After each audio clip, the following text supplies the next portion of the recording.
Hello, I'm Dan. Welcome back to Vinyl Fury. Do I really need to say it? It's been a while since my last video. In the last couple of months, I think it's been a little over. There's been some changes in my life that I've had to deal with, and it's a bit of a transition period, and it still is.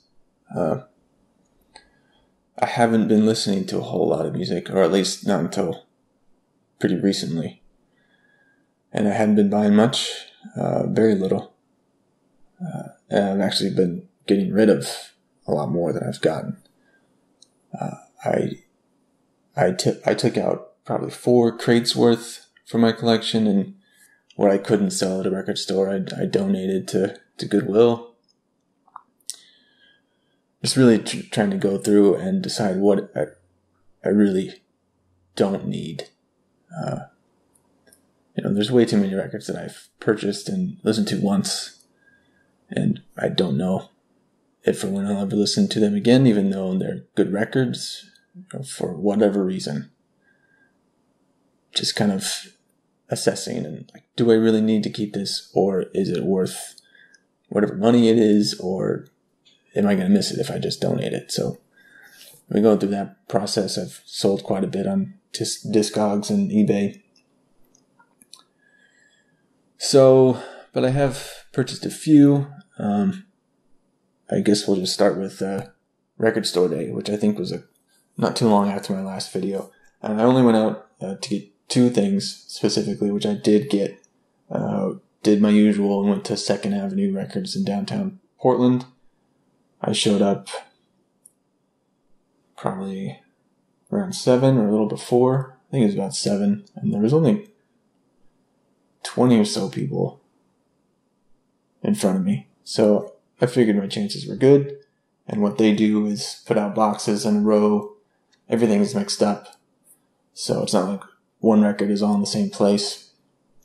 And people, as I've heard in many scenarios, people are pretty nice, and if they know you're looking for something, they'll let you know they see it. Or if you see something a couple rows down, you say, hey, can you hand me that? They do, and that's how I got this one. I hadn't been able to find it on my own, and I asked a couple people. They said, I think I saw it back there, and it's real tight in there on Record Store Day, and I was trying to get around people to look, and somebody said, hey, you still need that Deftones record? And I reached back and got it.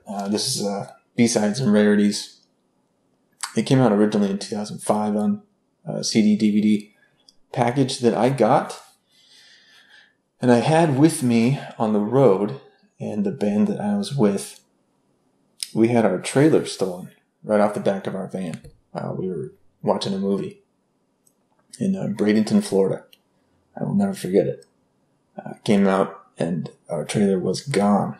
All the equipment, all our belongings, and the cases to several CDs that I had bought on the road were in there, including the case to this. It was a nice case too.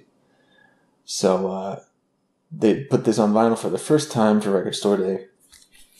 It's a gatefold. And it has a really nice shiny cover and embossed logo. There's 3,500 pressed on gold vinyl for Record Store Day. Pretty nice looking. I believe it's pressed at Record Industry in France. Same as the music on vinyl stuff. Pretty thin, standard weight, I guess, 120 gram. I do like the songs on this collection. B-sides are usually, to me, they end up being my favorites of bands I like. Deftones have a lot of great B-sides. And there's some covers on here too.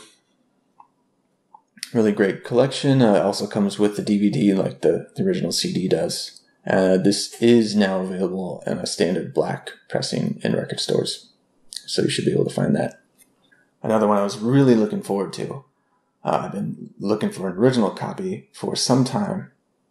And I had actually seen one in Seattle probably 5 or 6 years ago. And I remember it not being exactly perfect. I think it was a little bit warped. And at the time, I was like, that's $30, I think it was. I don't know if it's worth it. I think I'll keep looking and maybe I'll find a better deal or a better copy. Never saw it again. And all prices online since then have been double, triple, 4 times that much. But this is a Blue Screen Life from Pinback. I think one of the favorites in their catalog for most fans. The song Penelope is one of their greatest hits. So this is a double LP as well. The only thing that kind of sucked is the cover's a little pixelated. The cover's not as bad as the spine. The spine looks awful. It looks like it was really blown up from an image that was just not big enough. But it is on a very nice blue black splatter vinyl. Looks really cool. The record sounds pretty good on vinyl as well. A little, I think there was some noise to deal with. I've actually had access to a VPI record cleaning machine for the last little while, and I've been cleaning some records. I'll have to put this through there. So I believe there's 2,000 of these, and they could probably press more. I don't think everybody that wanted it got it. It wasn't terribly hard to get, but like I said, this is one of their coveted records, and it has been in print for a very long time. So hopefully this will be made available again. They put out their first record, Record Store Day, 2 years ago, I think. That was the first time it's been on vinyl, and I don't think it's been repressed.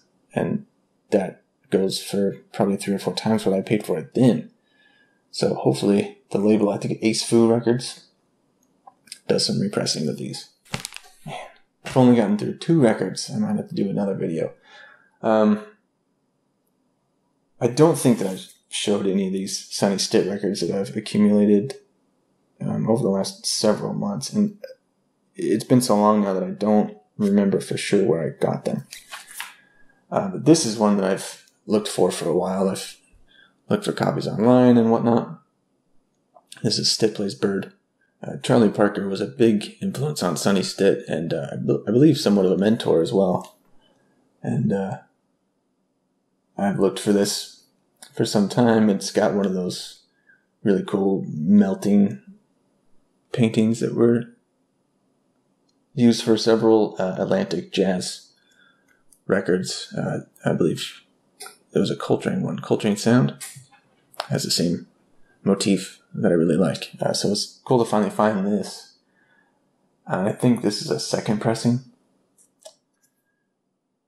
I forgot to confirm that before making the video, but it was clean and sweet to finally add it to the collection. The Sonny Stitt collection is pretty huge now. There must be 45, close to 50 records. This is one I got, I think, the most recently. I think it was only $6, if I remember right. Sonny Stitt with Jack McDuff, another further stylized spelling of that. This is a Prestige release, and I'm a little confused as to what pressing it is, because I looked on Discogs, and the original pressing, which this has the catalog number of, has a different cover, and then a reissue with this image but white background has a different catalog number. So I think it's somewhere in between. But it was cleaned up very nicely on the VPI that I've been using. More great Sonny Stitt jazz. I don't think I showed this either, and I don't remember where I found it. But this is Tune Up, and I think this was kind of his biggest comeback record. This was 1972, after he'd been making tons of records, but wasn't really in the spotlight. But this record was very well received. It is really good. It's on Cobblestone. And I bought a reissue of it several years ago. It was really cheap. It was like $12, but it was $12 for a reason, because it wasn't a good pressing. Lots of non-fill. I believe I only listened to that once because I was like, this is really disappointing, and I need to find an original. So I finally did. I think this is a first pressing.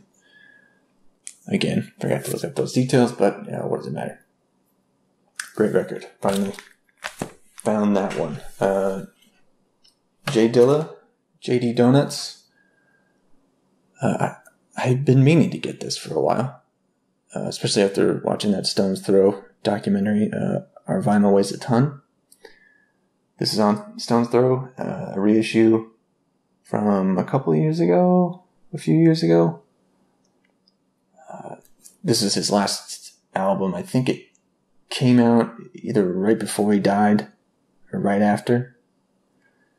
It's basically a collection of a bunch of beats, really, really awesome beats, which is what he was known for. And it wasn't the greatest pressing. When I listened to it the first time, I was like, I'm going to need to clean this, and hopefully that improves the sound of it. And I did clean it. I haven't listened to it again. But do dig the music. I think there was a Vinyl Me Please edition of this not too long ago, and there was an anniversary pressing of it, which was in the record store with this, and it was a few dollars more. And I was on my phone trying to find out which one was better. It wasn't really obvious. It's probably the same master and everything. It just had a little bit different cover, and it was a little bit nicer cover, so I just went for that one. This is a new release, fairly new. Came out, I think it came out a couple months ago digitally, and then finally hit vinyl in June. This is the latest from Rogue Wave. This is Delusions of Grand Fur.